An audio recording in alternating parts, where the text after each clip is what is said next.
8 months after his alleged meeting with the Burmese executives. So this Burmese, they say, pronounce it Burmese. A real beautiful company.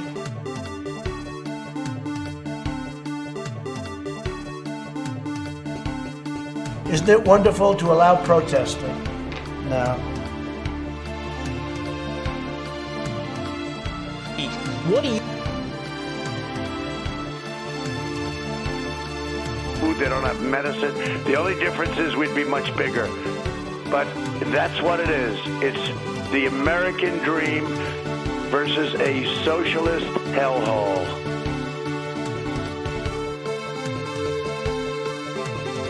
American dream versus a socialist hellhole. The American dream versus a socialist hellhole. The American dream versus a socialist hellhole. The American dream versus a socialist hellhole.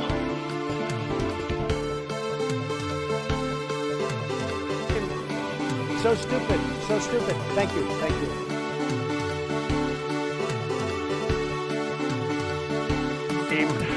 Versus a socialist hellhole. Not good. Believe me, not good. 8 months after his alleged meeting with the Burmese executives. So this Burmese, they say, pronounce it Burmese. A real beautiful company. Is this thing on? Holy shit fucking Christ, I think this thing is on. Welcome, users. This is Above It All for October 22nd. I believe there's a debate tonight. Is that true? Is that true? There's a debate going on? I'm not sure. I look like a mess. The last 24 hours of my life were certainly very interesting. Hopefully y'all appreciated my Mega Man X4 live stream yesterday. That was a lot of fun. Definitely go back and watch that when the live chat is available. That's not usually there, like, as soon as a live video is done processing. But as soon as the live chat is there, you should definitely go watch it. Because I didn't really read much of it, to be honest with you. But there were, like, a couple people, like, arguing in the live chat to my, Mega Man X4 run yesterday. Like, I just, I'm gonna talk about this real quick as, like, a button up to yesterday's, like, meltdown stream. If you're wondering why Above It All was 4 hours yesterday, let me summarize that.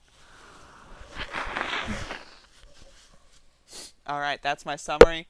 But yeah, no, basically, I'm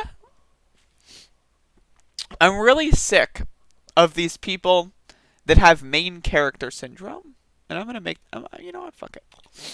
I'm really sick of these people that have main character syndrome.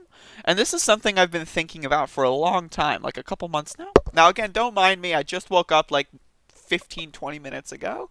This is one of those episodes, right? But there's a lot of people out there on the left, nominally, ostensibly, whatever word you want to use, on the left, they claim the mantle of leftism, but they're depressed. They're angsty. They're edgelords, right? And they also have main character syndrome. And what I mean by that is they think that every decision that they've ever made in their entire lives is like a decision that will alter the course of human history. And this goes... The fucking... Okay.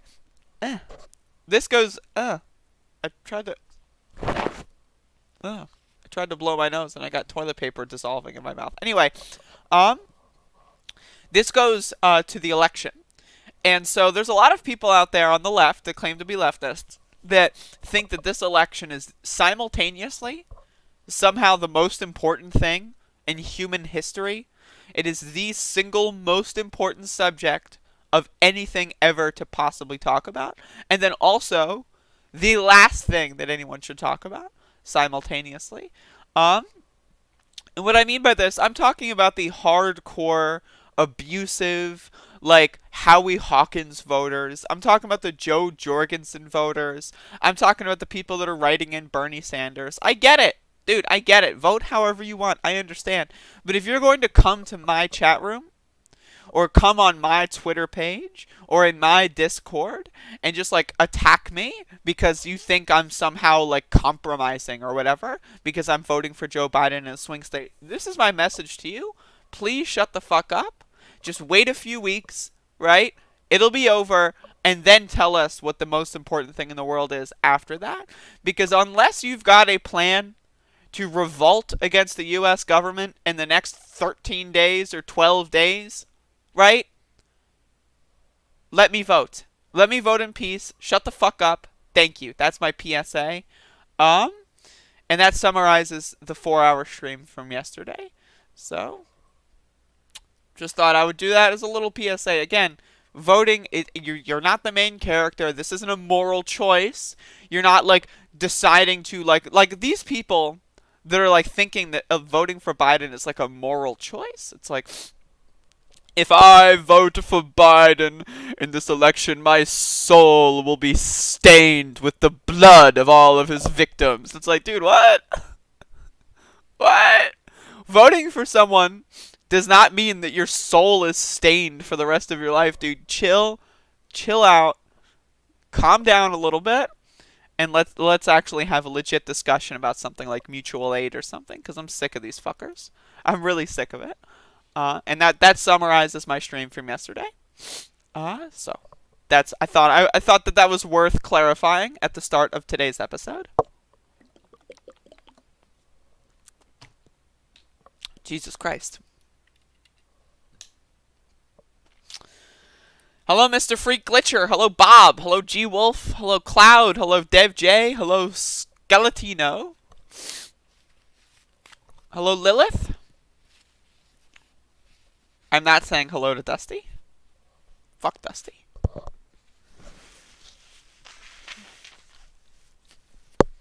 Cloud. I'm not making that argument to these people. If you don't live in a swing state, it doesn't really matter. Like, I think there is value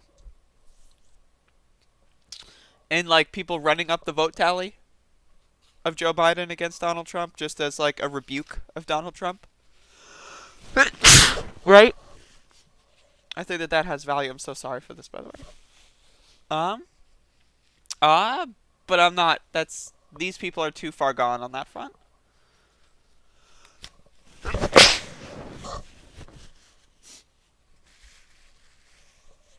And that's something I've noticed that a lot of leftists are. They're too far gone on, like, some presumed ideology that they've gotten from some, like, internet podcaster. I noticed that, and you see this most commonly, and I'm so sorry that I'm sneezing.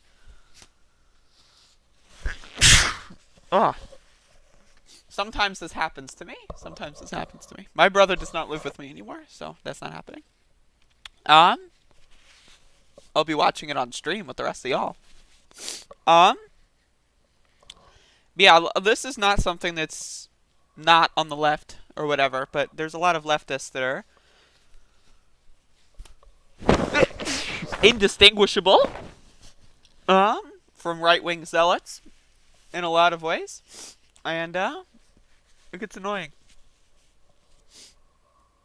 It's really, really fucking annoying when someone feels like they figured out the world because they realize that, like, Edward Snowden should be pardoned, and they think they figured out the entire universe, you know? It's like, wait a second.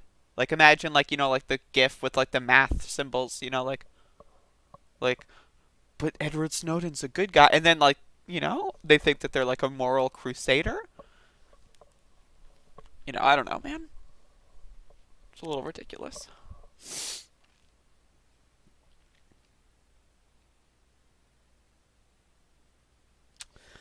Yeah, Cloud, I agree.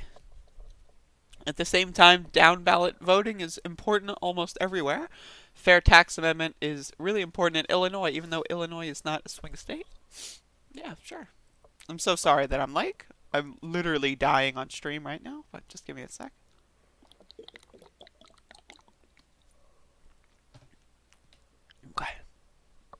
I woke up like 25 minutes ago, so like 15 minutes before the show started. And whenever I like sleep and then like wake up in a rush, for whatever reason, I end up getting really sneezy.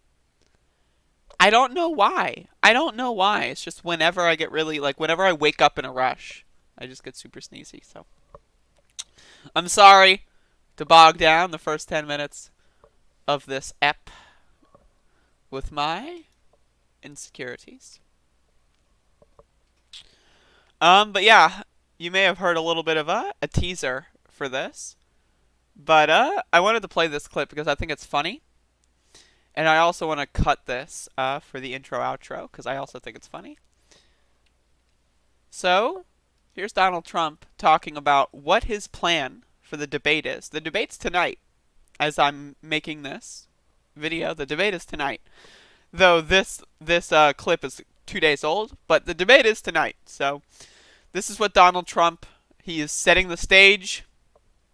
He's giving us a little bit of a teaser. What is he going to talk about? Face to face with Joe Biden. There's so much to talk about. What's he going to talk about? Let's watch. So in this debate this week, what do you think is the starkest contrast? The number one issue voters need to consider that's different between you and Joe Biden. We've had a lot of different issues come up. Law and order, the economy, COVID, shutdowns. But what's the number one stark contrast in your mind between you and Joe Biden? Okay, so many individual things, whether it's Second Amendment or energy or all of these things, they want to raise your taxes, I want to lower your taxes, regulations, all of that. But the bottom line, the American dream, the great American dream versus being a socialist hellhole. Because they're going to turn us into a socialist nation. We're going to be no different than Venezuela. And I'll tell you what, it can happen. It can happen. Venezuela 20 years ago was unbelievable. And now they don't have water, they don't have food, they don't have medicine. The only difference is we'd be much bigger. But okay, so given one of the easiest questions in the world, what distinguishes you from Joe Biden? You could say something like abortion or something, right? But he just spends the entire time talking about Venezuela. Great. Amazing. You love that. All right. The only difference is we'd be much bigger. But that's what it is. It's the American dream versus a socialist hellhole. Imagine, like, being one of these three fuckers, and you just have to, like, look at Brian Kilmeade down there. Look at him. He's just, like, blinking and, like, being confused. He's like, pay attention to Brian Kilmeade for a second here. Like, while they this is want to happening. raise your taxes, like, I just, want to lower he's your got taxes, a baffled regulations, face. all of that. But the bottom line, the American dream, the great American dream versus being a socialist They all do. It's just like his hellhole. face is the most fun to laugh at. Because they're going to turn us into a socialist nation. That was funny. There's like a little gap here where like one of them is like, should I try to interject? Has grandpa gone off on a storytelling session again? Hellhole. Because they're going to turn us into a And then socialist he keeps nation. going. We're going to be no different than Venezuela. And I'll tell you what, it can happen. It can happen. Venezuela 20 years ago was unbelievable. And now they don't have water, they don't have food, they don't have medicine. The only difference is we'd be much bigger. But that's what it is. It's the American dream versus a socialist hellhole. A socialist hellhole. Jesus Christ, this guy is nuts, man. This guy is fucking nuts, dude. Holy shit. So the debate's tonight. I will be live streaming it, I think. Maybe. I don't know. What am I gonna do tonight? I don't know. What the fuck? Jesus, do I have any weed left? I do. Okay, cool. So yeah, I'll be live streaming it. We're good. Yeah. So it's Donald Trump's pitch to the American people coming into the debate. That's what he's got to say. He's reframing the narrative, and he wants to talk about Venezuela. So we're doing a foreign policy debate after all. We're doing a foreign policy debate after all. For those of you that don't know, Trump's campaign sent a letter out in public about how the debate was supposed to be about foreign policy, and they were considering withdrawing because they wanted to talk about Law and Order instead or something, right?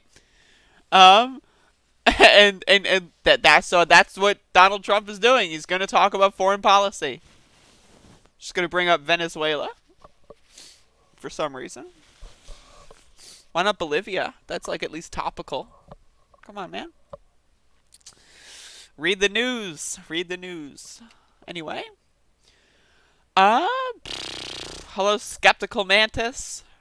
Goodbye, Cloud. No, this will be an in-person debate. Dev J? Who will? I think it's like someone. I think it's like someone. Let me look. Kristen Welker. Don't know anything about them. Sorry. Some fucking news reporter I am. Kristen Welker's the debate. I don't know that person. There you go. I hope you have fun with me as your news source. That's totally not causing you any sort of mental distress or anything. Jeez Louise. So, there was the Amy Coney Barrett hearings wrapping up. I think the Senate Judiciary Committee should have done this from the get-go. I think they should have done this from day one. But they boycotted the vote on Amy Coney Barrett. And I just wanted to point that out. So, what they did is, as you can see, the Republicans are here. And the Democrats, what they did is they started posting pictures of people whom they've had direct contact with in regards to the Affordable Care Act. And they just look, little kids, just random-ass folks, just decided to put them up there. Obviously it doesn't do anything. Obviously it's just for, a photo op. The Republicans are going to look this kid in the face and go like, damn right, I hope you die, bitch. Right? Because the Republicans are crazy. They're psychopaths. But this is what they should have done from the get-go. Amy Coney Barrett's got something like a somewhat slim majority approval rating. Right? It's ridiculous. It's ridiculous. They should have done this from the get-go. Them showing up, Dianne Feinstein hugging Lindsey Graham. What? This whole thing was a disaster by the Democrats. It was an absolute and utter clusterfuck disaster. But at least they're doing something at the very end of it. At least they're doing something at the very end of it. But Jesus Christ, man. Jesus Christ. This is Amy Coney Barrett on the Supreme Court. This is going to have reverberating effects for this country. And it might not be noticeable in the next year. They might lay low for a couple years. But if there is, if 2022 happens and there is continual socialist push in this country, more and more the Republican Party gets eradicated or something. That's my goal, is I want to eradicate the Republican Party. I want them to have 0 senators, 0 representatives. I want them to have no one, right? But even if that happens, maybe not in the next 2 years, but the next 10 years, Amy Coney Barrett will be on the Supreme Court to fuck anything up that people actually want to try to get passed. It's going to require court reform. And leftists, anyone who has a leftist mindset of any variety, needs to remember this. Because court reform, what's most likely going to happen is Joe Biden's going to win. And they're going to win the Senate. And they're going to be able to do certain moderate bits of court reform, but they're not going to. That's my presumption, is they're not going to. You have Joe Biden say Amy Coney Barrett seems like a nice woman or whatever the fuck. Come on, Joe. What are you doing? Stop it. You're being cringe, right?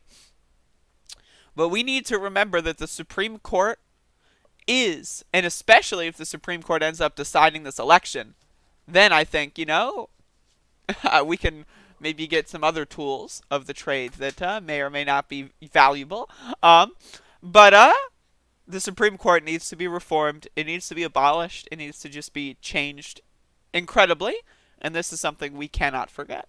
This is one of, if not the biggest institutional body that is directly Not even remotely, like, just, not passively opposed, but this is a direct opposition to anything that a communist, an anarchist, a socialist, right, a centrist, a liberal, anything that you would ever want to accomplish.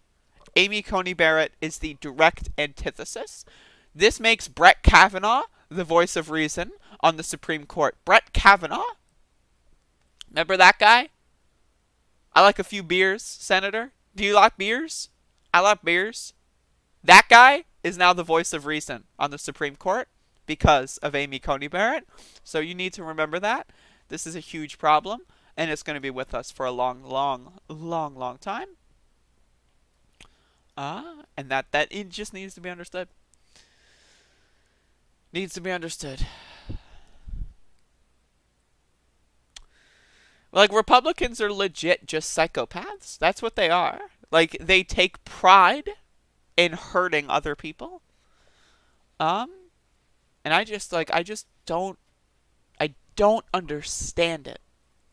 I don't understand the feeling. It's like, yes, all those people should die and suffer. I just don't get it. I don't get it. But I'm worried. I'm really worried. And that's my signal about the Supreme Court. Sega Dude in the chat says, Dems are going to get fucking destroyed in 2024. If they don't do anything, yes. Tom Cotton has already started laying groundwork. I don't have the article here. Maybe I'll talk about that tomorrow. But Tom Cotton has already started laying groundwork for a 2024 campaign. That's already happening. So, they're going to try to kill us. They will stop at any means necessary to kill us. So that it just needs to be understood. Republicans are murderers. There is no if, there is no and. If you have even a remote understanding of politics, you would instantly know Republicans are murderers and Democrats are their witnesses. And that's kind of the relationship that goes on in Congress. But yeah, so that's my thought on that subject. I just like the idea that someone is like, yeah, I want to murder Jewish people, ironically. I'm just memeing. It's just like, what? It's weird. Like, it's one thing to say that in the abstract, right, as like a little bit of a joke. But it's another thing if, like, you're going to, like, it's like a presidential debate, like, conversation. And it's like, yes, this needs to happen. It's just weird. Context is super important here. Like, whenever I get people like Dusty coming in here, that's like, yes, I want to murder you. I watch your stream every day and I hope you die. It's like, what? Like, that's weird. Like, if Skeletino were to say, I watch your stream every day and I hope you die, I'd be like, okay, nice one. Right? But like, Dusty Scarlet literally comes into the stream every single day and wants me to die. Not only do they want me to die, but they want me to suffer. They want me to, like, be tortured. And it's ridiculous. It's strange. It's so bizarre. It's so bizarre.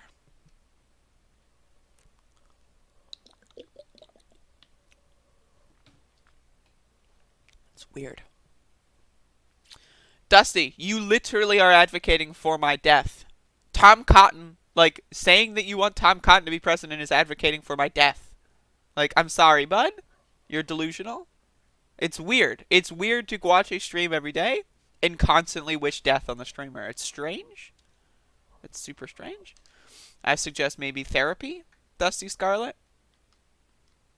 Therapy is a good idea. I would recommend that. But yeah, let's talk about this.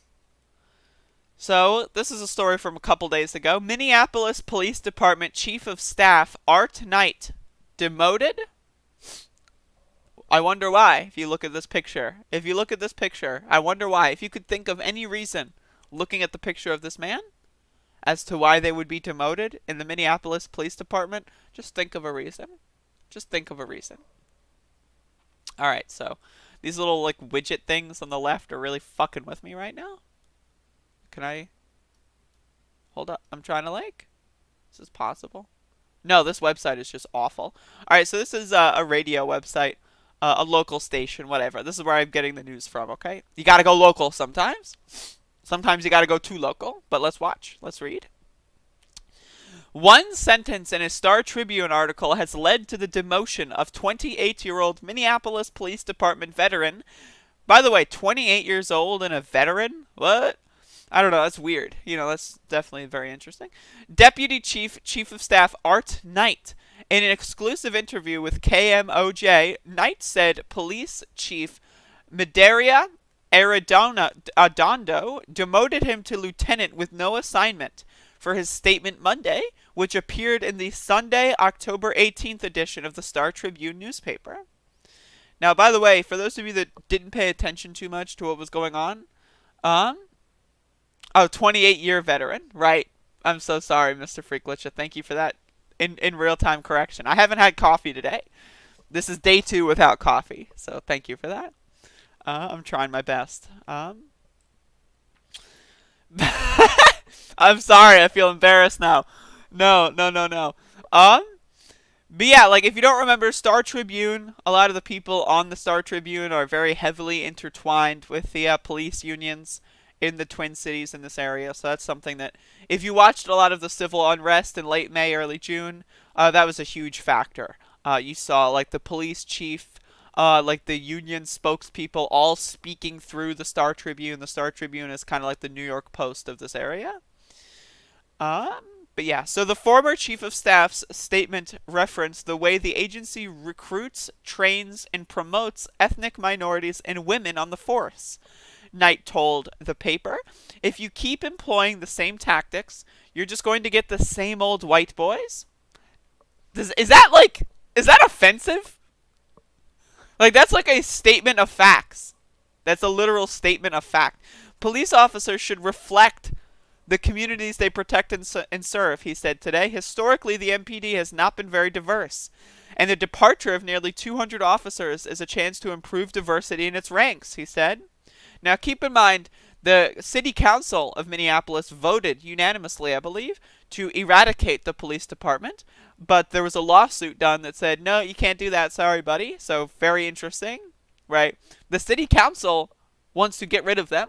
The people of Minneapolis want to get rid of them, and this guy is like, maybe we should have more black people and more women on the force, maybe that'll make things a little easier.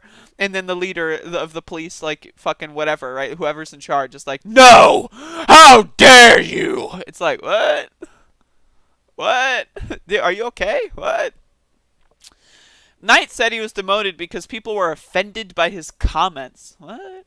Knight, like, imagine being offended. Like, yeah, if your training program is tailored toward white people, you're going to keep getting white people. How dare you, good sir? How dare you? It's like, what? What? Knight said he meant no malice in his statement. People should be more offended at the lack of diversity in the department rather than my word choice.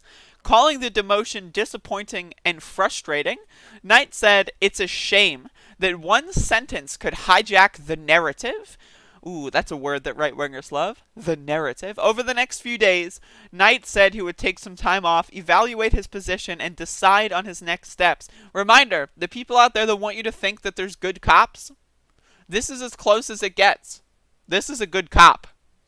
They're like, maybe we should slightly tweak our training program, and everyone's like, ah, demon spawn! Like, it's like, what? Dude, like, this is the good cop. And I've covered so many stories of good cops, like, you know, ostensibly good cops, going on Facebook and saying Black Lives Matter and then getting fired or demoted. And it's like, dude, what? Like, what? You wonder why there's no good cops. It's because the bad cops decide who gets to be a cop. It's as simple as that. Oh, my God. Knight has served in several investigative roles and worked in the 3rd and 4th precincts. His investigative experience includes assignments in public housing, sex crimes, family violence, and assault. He recently served as a lieutenant in the 4th Precinct and is a leader of the MPD's procedural justice team, which facilitated department-wide training focused on history and how it relates to police interactions. As chief of staff, Knight was a connection between the MPD and the community while overseeing, including the National Initiative for Building Trust and Legitimacy. Inquiries to Chief Arredondo were not immediately returned. I'm so sorry for that. Arredondo, there you go. Arredondo, I'm so sorry. I haven't had my coffee today. But yeah, that's what happens to the good cops. That's what happens. Isn't that interesting, right? Isn't that interesting? I don't know. Like, I feel like most people in my audience already don't like cops, but there might be someone that watches this video. They'll find it somehow, and they're like, okay, all right, that's a good argument, right? I think it is a good argument. Why do you think there's no good cops? Because of this shit? I don't know. Like, the idea that someone can, like, shooting people, that's fine. Sending people to prison for life because they smoked a blunt in public, that's fine. You know what's not fine? You know what's absolutely evil? Saying that we should slightly tweak our training programs. How dare you? How dare Oh, it's just so stupid. Oh my god, they're so precious, these adorable little snowflakes. The only problem is these adorable little snowflakes have guns, and they have the authority to shoot and kill you and get away with it. That's a big problem.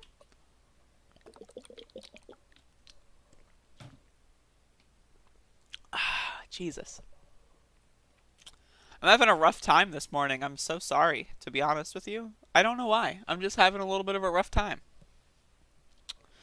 I slept really awkwardly last night. And I just had, like, I don't know, I've been having a bizarre, like, last 72 hours, you know? What is it, Thursday? I feel like since Monday I've been in, like, a little bit of an interesting headspace. And I've also been smoking a lot of weed. So that kind of is like a feedback loop, you know? A little bit of a feedback loop. So just throwing that out there. Just throwing that out there, y'all. Throwing that TF out there. But yeah, I've got a couple more stories here, so let's talk about this. So everybody, I would like to self-identify here at the start of the segment by saying that I am the left. I am the spokesperson for the left. They have given me the credential. And so I want to come at this, and I want to be a reasonable leftist. I know, you're thinking reasonable leftist. I know, don't trust me. I understand, right? Reasonable leftist, right? That's hilarious. But so I know that I'm trying my best here. You know, someone's got to do it, right? Someone has got to be in this position, and, you know, I drew the shortest stick. So the left needs to answer for this, and I'm here to answer for this. So Tim Pool says, I didn't vote in 2016. I'm voting for Trump now. I agree with James. I love how dramatic this is. Like, this was I guess yesterday, 2 days ago. I didn't vote in 2016. I'm voting for Trump now. I agree with James. I love how, like, there's no, right, like, this is clearly not typed on a phone, right? Because, like, I's aren't capitalized, but James is capitalized. Isn't that interesting? Like, they're going for this, like, emo vibe. I didn't vote in 2016, all lowercase. Yeah, sure, I'm a journalist, but I'm not going to capitalize the letter I. But I'm still going to capitalize James, because I respect James. It's just, first of all, I don't know who James is, so I'm just going to throw this out there. I don't know who James is. But, so Tim Pool agrees with James about voting for Donald Trump, and this is why. Frankly, going to unhappily vote Republican, including Trump, until the left walks this shit all the way back. So this is the never Trumper. That's what this is? The never Trumper. You're just forcing me to vote for Trump. He's the lesser of two evils. Now let's see. The American left should work toward abolishing the Constitution someday, either for a new document or a new democratic order without a written Constitution. And this is apparently an article from the New Republic. The New Republic, which I'm a decent fan of. Who wrote this? Osita Nuenuvu. I'm afraid I'm not familiar with them as a person, but I'm sure this is a decent article. I like the New Republic. There's a couple people on there that I respect. I'm not going to read the article right now. But would I say the New Republic is not fringe? I mean, it's somewhat fringe. I mean, you know, it's somewhat fringe. You know, it's like one of those, like, it's kind of like, it's not as fringe as Jacobin, but it's like, it's on there, you know? But anyway, like, let's talk about the statement, should the left reconsider the Constitution of the United States? Yes. And here's why. I am not a religious person. If you are a religious person, my apologies. I am not one. I'm a secular person. Okay? I'm irreligious. I'm an atheist personally. But I believe that we should have a society that is not based on religion. Right? In worshiping the Constitution as if it is an immutable document, even though it's been amended, 20-something times, right? Worshipping the oh, I'm an originalist. Oh, I'm a constitutionalist. That's a religion. The Constitution is your scripture, if that's who you are. The Constitution has in it that only rich, white, land-owning men can vote. That was in the Constitution until it was amended 20-something times. Now, if we get to a position in society where, let's say, we're stuck. Oh, how do we give a certain minority group equal rights? And the only option is to get rid of the Constitution and maybe write a new People's Charter, something like that. I'm all for it. Because worshiping old documents, that's what a religious person does. Mike Lee is a religious fundamentalist. Now, they're a senator from Utah. They recently said democracy is terrible. We cannot have rank democracy. And the reason why was the Constitution. Poor people should not be able to vote in elections. Why? The Constitution. Democracy is bad. People having the ability to vote me out of office, that's bad. Why? The Constitution. That's what Mike Lee was going for. The Constitution is a huge impediment to progress. Now, is it worth it to have a Constitution? Is it worth it to see, where the country started? Like maybe 300 years from now, we have a new People's Charter, and it's been there for 100 years. Is it going to be worth it for scholars to look back at the original Constitution and see what was going on there? Just like look, poke around, find out some stuff? No. Go for it. We should embrace our history, but we should not religiously worship our history. One of the few good things that is in the Constitution is the idea of secularism, the idea that religion and state should not commingle. Now, clearly, there are a lot of right-wingers that think that religion and state should commingle, and I disagree with that. And there are a lot of people out there that claim to be secular that still worship a 300-year-old document written by slave owners. I'm sorry. That is something a religious person does. If you read the Constitution and think that it was written by the smartest people that have ever lived, right? That it is like the inerrant word of the founders of the country and therefore should not be altered, I'm sorry. You're a freak. And if you're hyper emotionally overreacting to this headline, if a single headline makes you vote for Donald Trump because you can't grasp the concept of it, then I'm sorry. You're going to vote for Donald Trump regardless. You just want to hang your hat on something and do a big little thing. So Tim Pool doing his little, I didn't vote in 2016. I'm voting Trump now. I'm sorry. You're a fucking idiot, Tim. And anyone who watches this guy, anyone who's like, oh, I love Tim Pool. I'm sorry. You're just as dumb. Right? I'm sorry. There is no excuse for being this reactionary, this emotional. Like, this guy apparently was filming Occupy Wall Street, and there's like 9 years later, they're an emotional crybaby who gets triggered at the idea that the Constitution should be rewritten. What? That's weird. It's strange. It's definitely bizarre behavior.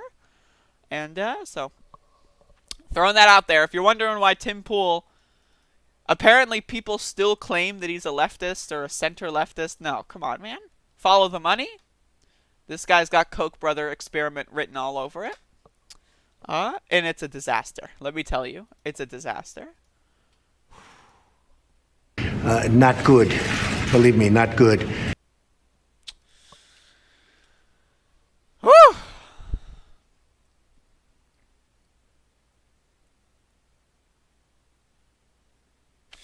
Yeah, Mr. Freak, I worship Marx. That's why I've never read the Communist Manifesto, because I worship Marx.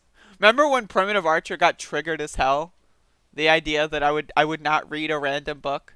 Like, and let me bring this around. That's the thing for them. The right, they are religious, whether or not they claim to be Christian or whatever. Right? I am Sudan, you're not funny, you're an idiot, and every time you write that I'm closer to banning you, so shut the fuck up. But the thing about them is like, you've not read the founding book, as if like communism is founded by a single book, because they can't conceive of something that hasn't been founded by someone that they perceive as like a brilliant, like godly figure. Like Thomas Jefferson, the smartest man who ever lived, wrote the Constitution and the Declaration, and therefore they should be worshipped. It's like, what? And that's why they're so upset that I've not read the Communist Manifesto. Because it's like the idea that I'm like, yeah, I don't give a shit about that old ass garbage. I care about applying things to new ideas. Now maybe I'll read it at some point. I don't know. Me reading it, I mean, whatever. Why bother? I'd rather read something else. With more modern insight.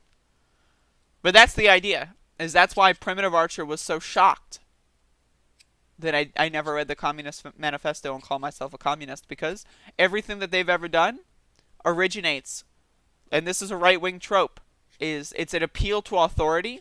Now they will say like fake news media, what do you believe in the media? You believe the media? But they do it themselves.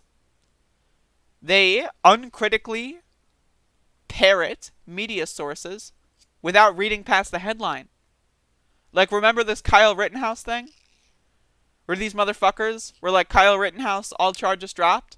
And then you look it up and it's like, oh no, he had one charge in Illinois. Turned out he got the gun in Wisconsin, therefore the charge was dropped in Illinois. He's still facing charges in Wisconsin. It's like, okay.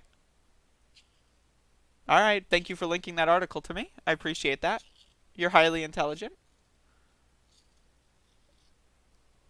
But, I don't know, it's interesting. It's always appeal to authority but trying to hide the fact that they're appealing to authority. And that's why the Constitution is such a good middle ground for these people. Because it's just, oh, well, these people are relatively young. Our country is founded on them. Let's treat them as religious scholars. I am Sudan. I'm not against freedom of speech. I'm against spamming stupid garbage. If you come into my chat room and say Jewish people are a problem, you're an idiot. You are a fucking scumbag. You can say, yeah, there's a few people that happen to be rich and happen to be Jewish that I disagree with.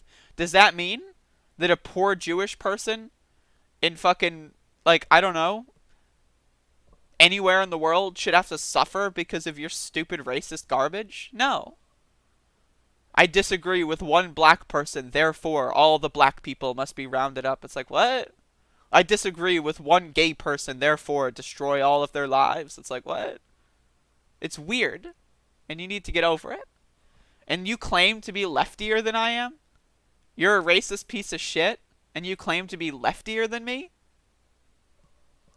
Go fuck yourself, dude. You're an idiot. You're just a fucking idiot. Like, seriously. You are a dipshit dullard. And I mean that with all due respect. You're a sexist, racist, misogynist piece of shit garbage. I am Sudan. You're not a leftist. You're not a tanky. You're just an idiot, ex-4chan edgelord who likes trolling chat rooms and feeling like they're better than other people. That's all you are. And the worst part is you could just not be that. You could change. Right now, you could change. But you're not going to. You're going to double down. You're going to say, you know what? You're right. And then you're going to say something stupid?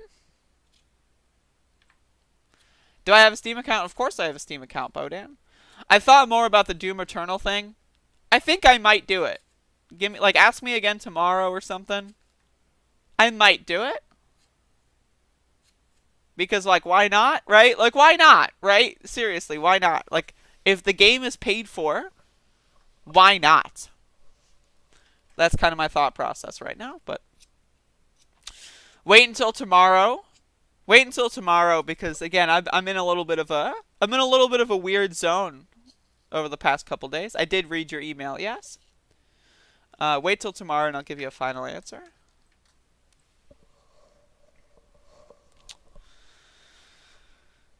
We'll see. And if I do play Doom Eternal, I will play Doom 4 as well.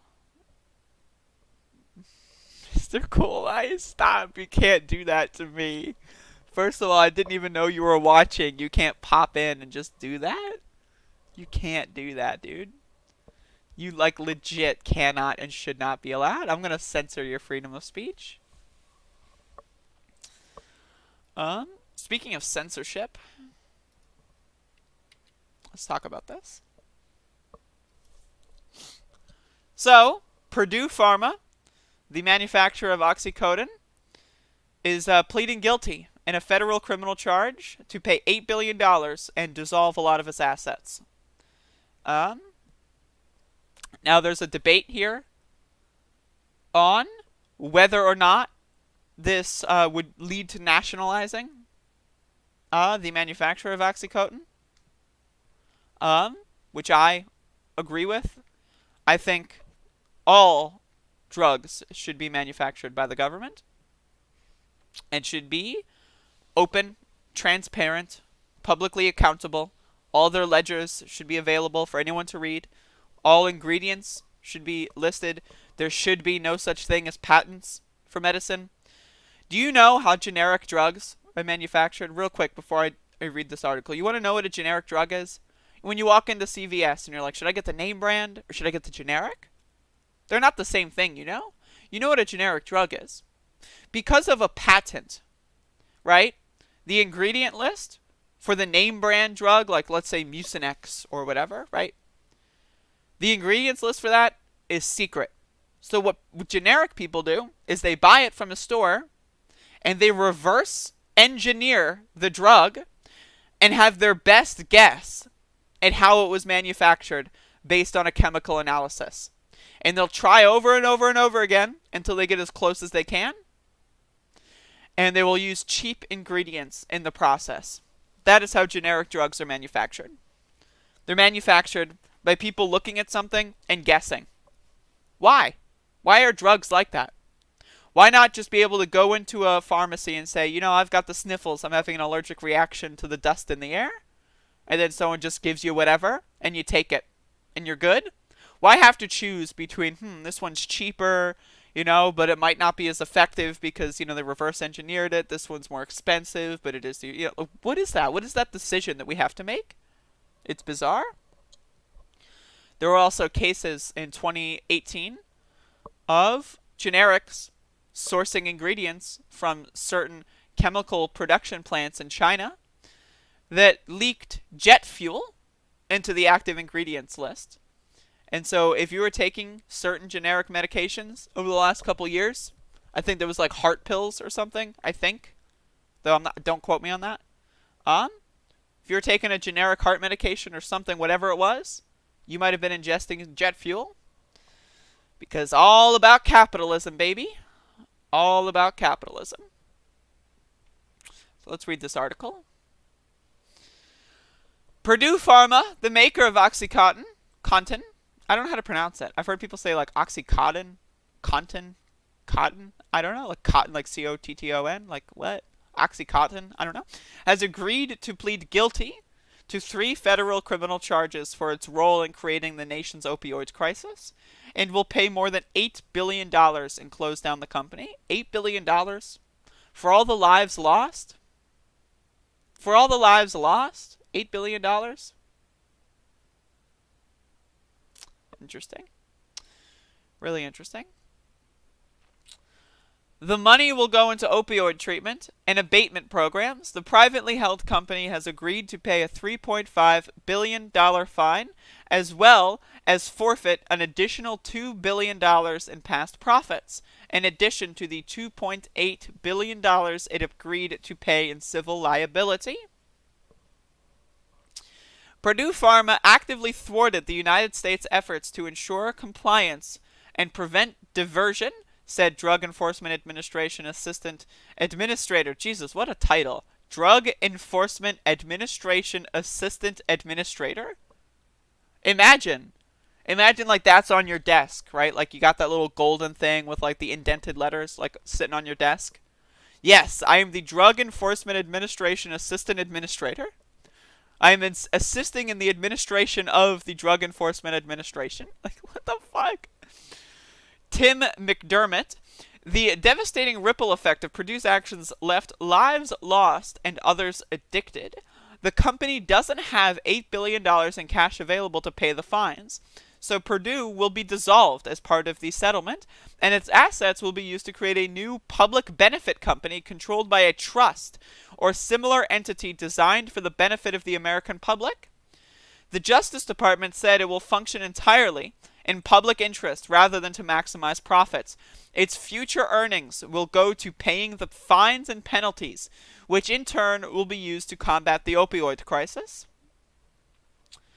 That new company will continue to produce painkillers such as OxyContin, as well as drugs to deal with the opioid overdose. Deputy Attorney General, I haven't had coffee, Jeffrey Rosen, who announced the settlement, defended the plans for the new company to continue to sell the drug, saying that there are legitimate uses for painkillers such as OxyContin. Right? I know some legitimate uses, right? The plan is for the company to make life-saving overdose rescue drugs and medically assisted treatment medications available at steep discounts to communities dealing with the opioid crisis. Free would be good, but steep discounts, okay. The Justice Department also reached a separate $225 million civil settlement with the former owners of Purdue Pharma, the Sackler family. Still, the Sackler family, as well as other current and former employees and owners of the company, face the possibility that federal criminal charges will be filed against them, as they should. Send them to jail. Don't take some of their money. Don't take 3% of their profits. Take them to jail. Purdue deeply regrets, of course, and accepts responsibility for the misconduct detailed by the Department of Justice, said Purdue Chairman Steve Miller, an unfortunate name, who joined Purdue's board in July 2018. Purdue today is a totally very different company. We have made significant changes to our leadership, operations, governance, and oversight, contributing to the opioid crisis. The company, which filed for bankruptcy in 2019, pleaded guilty to violating federal anti-kickback laws as it paid doctors ostensibly to write more opioid prescriptions.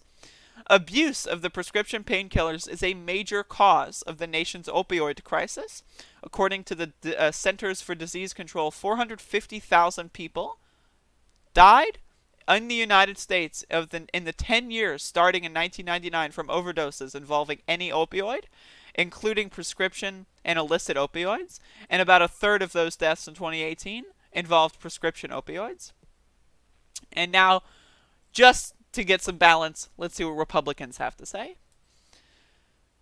So some states are objecting to the settlement. 25 state attorney generals, I wonder which 25 states those are, wrote to the U.S. Attorney General William Barr last week arguing against the plan to create a government-controlled company out of the assets of Purdue Pharma, arguing that the government should not be in the business of selling OxyContin. The letter said at least one potential buyer, which it did not identify, had already expressed interest in buying Purdue Pharma's drug business. The public should be confident that the public officials are seeking to avoid having special ties to an opioid company, conflicts of interest, or mixed motives in an industry that caused a national crisis, said the letter. Selling the business to a private owner may also deliver more upfront money than cities and states. It's so stupid the way that they... Having the government nationalize Purdue Pharma is not having the government sell OxyContin. It's having the public accountability to the selling of OxyContin. That is the point of it. Instead of a private board where random people have zero say, it's a public board where people have a little bit of say, and that's an improvement. But yeah, so that's a little bit of a thing. If it makes you feel better, I'm going to throw this in on the tail end. I think the opioid crisis has a silver lining. I'm so sorry. I know. You can tell. I know what I'm about to do. So the opioid crisis has a silver lining. There were many studies done that because a lot of doctors are racist, they would not believe black people that they were actually in pain, and they would prescribe black people OxyContin less and other pain medications less. But they would overprescribe them to white people. This is reparations in action. I'm so sorry. I know. I'm so sorry. I know. I had to. The silver lining. I'm so sorry. But anyway, this is some decent things are happening, and I thought I would weigh in. But yeah, so this show is almost over. I will not be going for 3 hours today. I just won't be. So, I've got one more story I'm going to talk about. Also, epic math time. What? Name brand drugs list the active ingredient. Yeah, it lists the active ingredient, but the doses, the formulation. Like, a lot of generics don't wait for the drug patent to expire. More generics are put to market when a patent expires. Yes. But there is a first-to-market incentive for generic drug manufacturers that incentivizes the reverse engineer process to go as fast as possible and to ignore mistakes. But yeah, I'm amazed that you believe this. I'm amazed that you believe that seeing an active ingredient on the back of a box automatically tells you. Like, let me look at this. I've got a Quest bar right here. A Quest bar right here. Right? So I can look at the ingredients list. Let's see. Protein blend. Well, how much protein blend? How much of this Quest bar is a protein blend? Well, in order to figure that out, I would need to reverse engineer it and see, oh, all right, there's 21 grams of protein, therefore that would, add up to about X amount of grams of a protein blend. And then you distribute that in this way. Reading an ingredients list does not tell you how to manufacture the product. There is less than 2% of the following. Cocoa butter. All I know is that there's less than 2% of cocoa butter in this Quest bar. I guess I can just go make a Quest bar now, because I read the ingredients list. I'm amazed that you people actually exist. I really am. It really is the astounding. Like, the idea that Epic Math Time, I'm sure they left. They're not here to listen to this. But the idea that they say, I'm amazed that you believe this. And they just said, oh yeah, you just look at the ingredient. You just look at the ingredient. It's that simple. You just look at the ingredient, right? Just look at it. Like, I wonder what the ingredient list is for my cell phone. Well, I know it's got some gold, it's got some metal, and some plastic. So if I just took gold, metal, and plastic and threw it in a ball, and just like swooshed it around a little bit, would a phone come out? Well, I looked at the ingredient list. These people are like, I'm sorry, man. That's some dumbass shit. That's some dumbass shit coming from the chat room. That is some dumbass shit, and I'm sorry about that, but Jesus Christ. Jeez. I'm sorry. I wish they were still there for that. But Jesus. Hopefully y'all are here to understand how dumb they are. Because honestly, that's what I'm here for. Yeah, dullards will just come in and post some stupid fanfiction conspiracy theories. And it's just like that. I dismantle them. Like, it's just like the idea. So, I read the ingredients list. I can't get over how stupid that is. I read the ingredients list, therefore I can manufacture this. It's mind-boggling.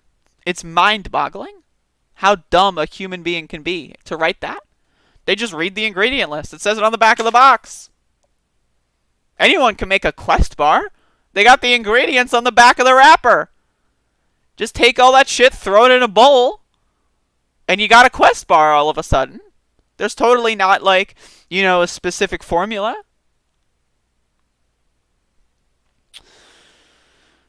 I love it. Epic math time. I'm glad you were at least there to listen to yourself be exposed.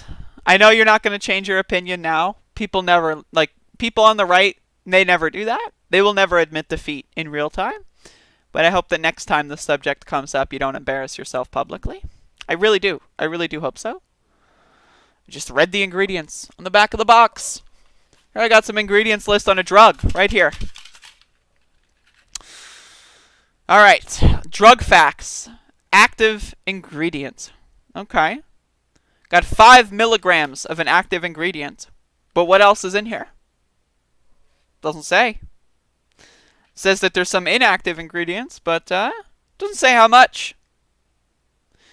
There's DNC yellow number 10 aluminium lake in this drug. How much of that is in here? I don't know.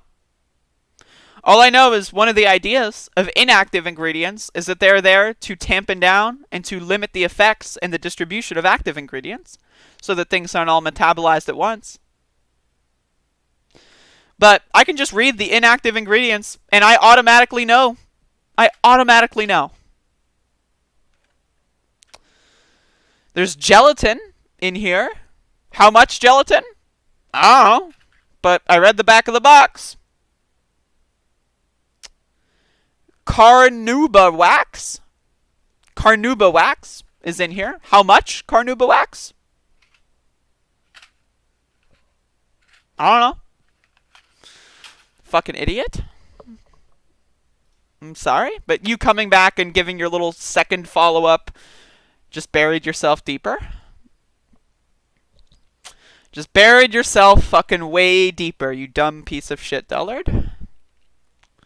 Like, cause here's what I'm gonna do. I'm gonna post that in the clip that I'm gonna upload. So not only, like, cause not that many people will watch the full VOD. They'll watch, like, the clips, maybe, of the things that they're interested in. So they're, like, it's going to be, like, I'm going to put that into the clip of me talking about Purdue, cause that's how dumb you are. I'm building in the conspiracy theory debunk into my video now, thanks to your stupidity. So I appreciate that. Epic math time. I appreciate that. But yeah, look at the back of the box. Bet you didn't think I had a little medication on my desk, right? Bet you didn't think that. I've also got supplements. What's in here? Other ingredients. Dicalcium phosphate. Cellulose. Cross-carmulose. Silicia. How much is in there? That goes in to this tablet? Right? I don't know. Just read the back of the box. Just read the back of the box. God, this guy's dumb. Why do you keep saying ingredient list? The active oh my god, they're so stupid. They know nothing about chemistry. I'm done. I'm done. You're dumb. Anyway, I want to get on to my last story and then end the stream. No, I'm not. Okay, I'm sorry. I have to respond to the dullardry. In chemistry, if you just took the active ingredient, there might be a chemical reaction that hurts you. It might not work as effectively or efficiently. The other ingredients are there to prevent negative chemical reactions. Like Bob said, inactive ingredients still affect your blood chemistry. Some can interfere with other medications. Exactly. So there's also a lot of inactive ingredients that are there to curb the distribution. So like if something is, you know, digesting, and it has inactive ingredients that slow down the digestion rate so that the medication can be released into your bloodstream at a certain rate as to prevent, you know, overdose or buildup. Epic math time. My point is that because of patents, they have to reverse engineer the ingredients And sometimes they get the process wrong, and as a result, the medication can be weaker. How? Why is it? Oh, it just says on the back of the box, 5 milligrams of whatever. Okay, how come a generic drug can be weaker then? How? Because of the reverse engineer process, you stupid fucking idiot. I've already debunked you. You already look like a fucking clown. Shut the fuck up. You're not intelligent. You're not funny. You're not profound. You're not speaking truth to power. You're not adorable. You're not smart. You're not edgy. You're not clever. You're a fucking dullard. Shut the fuck up. Just look it up, dude. Jesus fucking Christ. Usually new viewers aren't this dumb on the onset.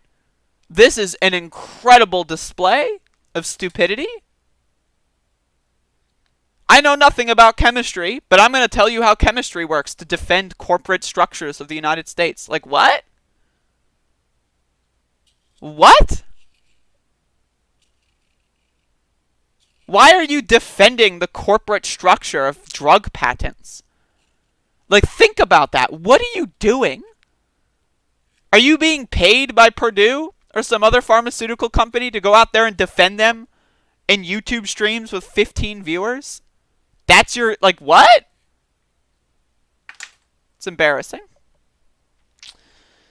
Speaking of embarrassing, little fun story here. I don't know about fun, but a man in Maryland was arrested, my former home state of Maryland, was arrested and charged with threatening to kidnap and kill Kamala Harris and Joe Biden.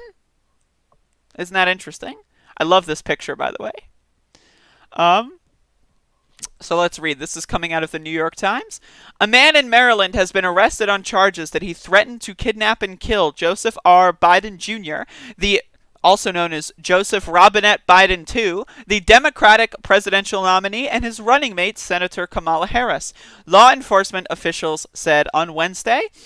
A criminal complaint filed by the Secret Service on Wednesday did not describe any steps taken by the man, identified as James Dale Reed, I love the three name, to carry out the alleged arrest. It said that on October 4th, Mr. Reed approached a house in his hometown, Frederick, Maryland, northwest of Washington, I've been there before, that had a Biden-Harris campaign signs in the front yard and left a handwritten note that contained graphic threats against the candidates and their supporters. The resident's video doorbell had captured an image of the man who left the note, not wearing a mask, of course, not to cover up their identity or anything. We are the ones that, with these scary guns, we are the ones your children have nightmares about. What a fucking... The note read in part, Mr. Reed, 42, was arrested last Friday and is being held without bond in Frederick County, Maryland. According to court records, a spokeswoman for the Maryland Office of Public Defender, which is representing Mr. Reed, declined to comment. He provided a palm print and handwriting sample and acknowledged having written the letter. According to the complaint, he is charged with the federal offense of threatening a major candidate, which carries a penalty of up to 5 years in prison, and 2 violations of state law threatening mass violence and voter intimidation. The complaint said that Mr. Reed was known to law enforcement for making a complaint against a person under Secret Service protection in 2014. I love the idea of, like, the pro-cop, like, Blue Lives Matter people, like, threatening to kill cops because they're protecting politicians they don't like. I love that kind of, like, Easter egg there. But yeah, certainly very interesting. This guy apparently had guns. So, really makes you think. All the people with guns tend to be dullards. So, maybe we should balance out that statistic a little bit. But, that's how that goes. Right-wing violence is a big problem. Voter intimidation is a big problem. You're seeing this all over the country. You have Donald Trump at the first debate, and the second debate's tonight, by the way, but Donald Trump at the first debate telling a hate group that is very violent and has been on the record. Many people associated with that group have been sent to jail, right? Just telling them to stand back and stand by and go to the polls. Go watch the polling places. Isn't that interesting? Yeah, I would say we're heading for at least a little bit of a disastrous period here. in the next couple of months. And I'm definitely looking forward to it from a news commentary perspective, you know, as cynically as that is. But I'm not looking forward to it on every other perspective, because that's just, it's scary. It's fucking scary, let me tell you. Having been the victim of right-wing violence, having been the victim of death threats, I get death threats on a daily basis, right? This kind of stuff is scary and it should be taken seriously. And the idea that, like, you just go, like, harassing random people because they have a Biden lawn sign, it's like, what? Like, the idea that that's how you strike? Right? Like, you've got these nefarious plots, and that's how you strike? Walking up to someone's, like, door and posting, like, a sticky note on their door threatening to kill them? That's how you, like, they're just so dumb.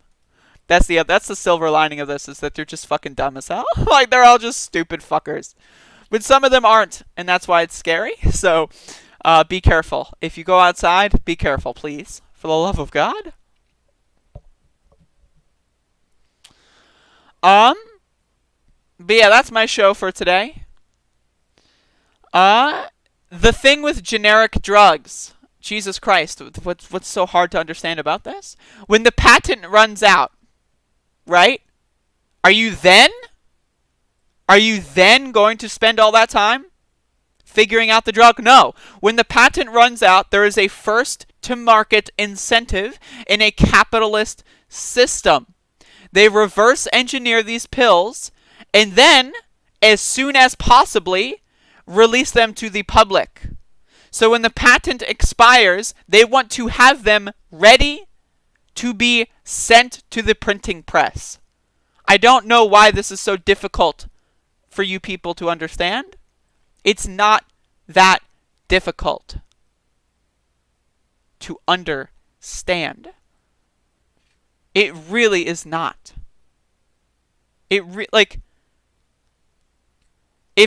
the deadline, right? Okay, let's say college applications for a big college start on October 13th. Are you going to write your application on October 13th? Hell no. Hell no. You're going to spend 6 months before October 13th thinking about and planning your fucking application. Just because applications start on October 13th doesn't mean that people start writing their applications on October 13th. Come on, dude. Come on. Like, maybe this stuff just is less basic than I think.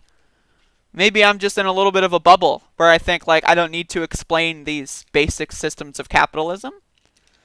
But maybe I do. Maybe I do need to explain basic systems of capitalism. I don't know. Right-wingers typically don't understand capitalism, so maybe I should try to bake more of that in there. But I don't know. I just have, like, an innate respect for people that they violate on a daily basis, it seems. But what are you going to do, right? What are you going to do? But anyway, that's today's show. Hello, Avro_. Who should I vote for the mayonnaise man on my city for this year? You should vote for whoever is the most attractive, I would say. I'm not talking about you, Skeletino. I'm talking about epic math time. You're good, bud. You're good. Just the idea that someone would come into the stream and die on the hill of something they don't understand, I find to be shocking. I find it to be shocking.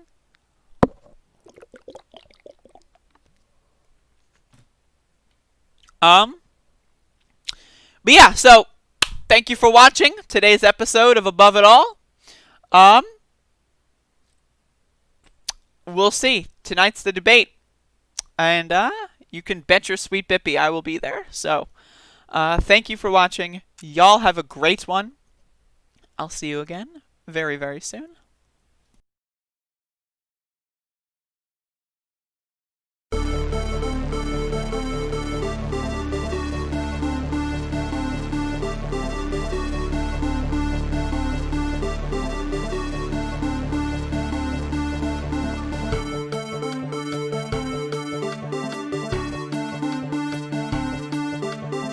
the American dream versus a socialist hellhole.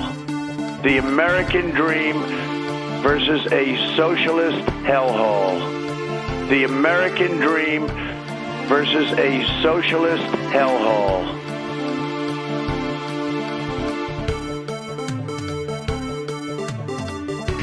Not good. Believe me, not good. 8 months after his alleged meeting with the Burmese executives, so this Burmese, they say, pronounce it Burmese, a real beautiful company.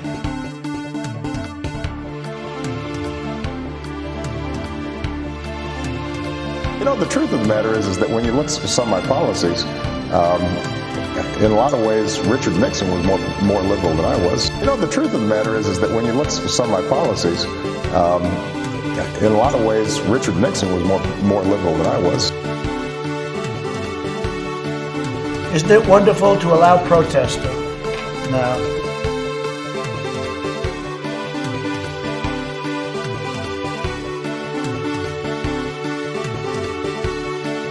Retweet. That was an opinion of somebody, and that was a retweet. I'll put it out there. People can decide for themselves. I don't take a position. You're not like some. Antifa exists. I don't wear a mask like him. Every time you see him, he's got a mask. He could be speaking 200 feet away from it. He shows up with the biggest mask I've ever seen.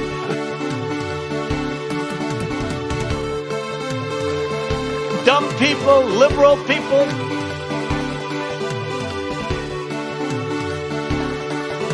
You're dying. That's true. And it is what it is. You're dying. That's true. And it is what it is. Well, it was an amazing phone call I made. 40 Wall Street actually was the second tallest building in downtown Manhattan. And it was actually, before the World Trade Center, was the tallest. And then when they built the World Trade Center, it became known as the second tallest, and now it's the tallest. And I just spoke to my people.